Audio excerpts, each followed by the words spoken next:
Welcome back to Dark Psychology and Experiments, where we peel back the layers of the mind's darkest corners. Today, we're stepping into 1939 for a study so disturbing it's been buried in shadows ever since. The monster study.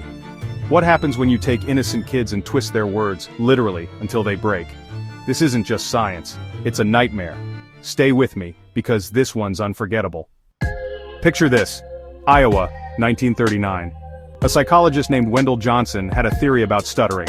He believed it wasn't born in you, it was made. To prove it, he teamed up with his grad student, Mary Tudor, and targeted 22 orphans. Why orphans? Simple, no parents to object. These kids, ages 5 to 15, were split into two groups. Half would get praise for their speech. The other half, they'd be torn apart. The goal? See if you could create a stutter where none existed. Ethical, not even close. Here's how it went down. The positive group got encouragement. Great job, you're speaking so clearly. Normal stuff. But the negative group, some who stuttered, some who didn't, faced relentless criticism. Stop stuttering! You're doing it wrong! Speak right or don't speak at all. For 6 months, these kids, already vulnerable, were bombarded with this. The results?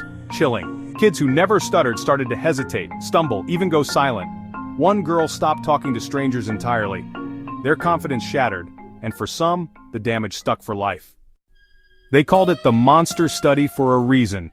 Johnson's team didn't just prove their point, they scarred these kids. When word leaked, the backlash was brutal. Colleagues denounced it, and Johnson buried the findings. No official report, no apologies, just silence. Decades later in 2001, Iowa paid $925,000 to 6 of the surviving orphans. But money doesn't erase trauma. The study's nickname stuck because it wasn't just an experiment, it was monstrous. So what's the takeaway? The monster study shows how fragile the mind is, especially a child's.